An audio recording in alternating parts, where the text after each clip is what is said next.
If you're a founder, a CEO, or a senior leader, you probably know this feeling all too well.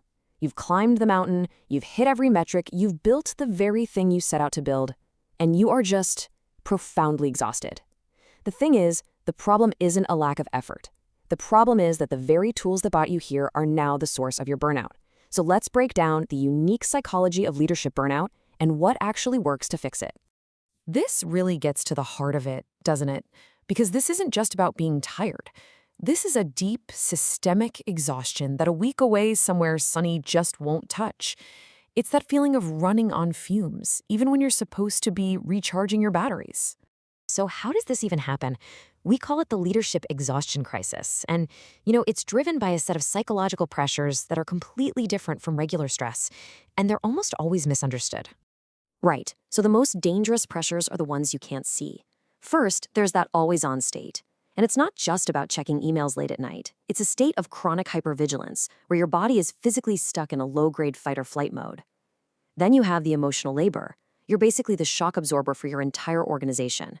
And finally, the isolation. It's a classic paradox. You're surrounded by people all day, but there's almost no one you can be completely honest with. And these pressures just keep piling on. Decision fatigue for leader isn't choosing what to have for lunch. It's making calls that affect people's livelihoods. But here's the real kicker: identity fusion. It's when the company is you and you are the company. So a bad quarter doesn't just feel like a business problem, it feels like a personal, moral failing. And that is a weight that becomes impossible to set down. And I want to be clear, this is not some niche problem. It's an epidemic. The data shows that a staggering 56% of executives reported being burned out in 2024. So if you feel this way, please understand, you are not an outlier. You're experiencing what happens in our modern leadership culture.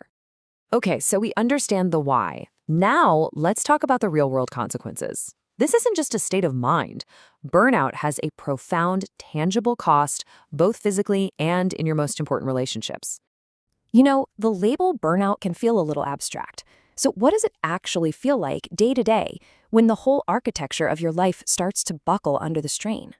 Well, this is the reality. You're completely bone-tired, but your mind is just racing at 2 a.m., replaying decisions. The joy from a big win feels hollow. That sharp, strategic mind that got you here, it now feels foggy and reactive. You find yourself snapping at your team, or worse, your family, over really minor things. And maybe worst of all, the mission itself starts to feel empty. And this is the impact at home. Your partner starts to experience you as present, but absent.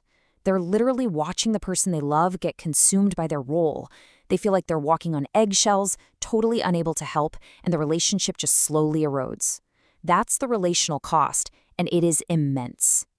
So given all of this, it becomes pretty obvious why the standard advice just doesn't work. Telling a CEO with major fiduciary duties to just set better boundaries isn't just unhelpful, it shows a complete misunderstanding of the reality of their role. The real solution requires a shift from that generic stress management to what we call strategic recovery.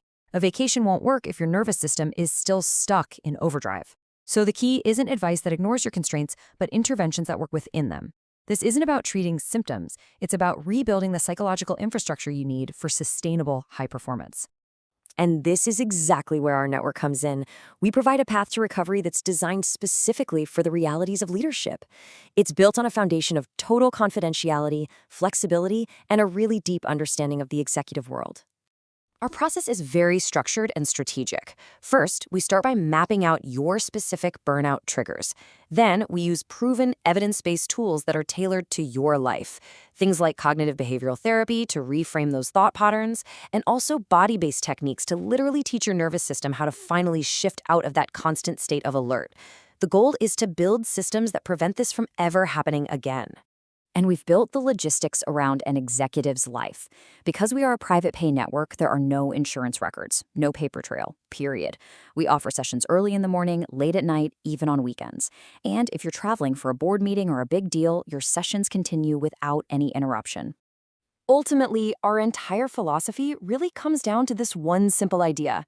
The ambition, the perfectionism, that relentless drive that made you successful, that's a powerful tool. Our work is to help you wield that tool in a way that builds your life, not dismantles it. So if any of this has resonated with you, I want you to know there is a clear, strategic way forward, a way to lead without burning out. The most important thing to take away from all this is that you don't have to make that choice. High performance and personal well-being are not mutually exclusive. Our clinicians, they understand this world. They specialize in working with leaders who carry the weight of entire organizations, leaders just like you. Taking that first step is often the hardest part, but it is also the most critical one. You really can regain your edge, reconnect with your purpose, and build a career that is truly sustainable for the long haul. When you're ready, reach out to us at CEREVITY and book your first session.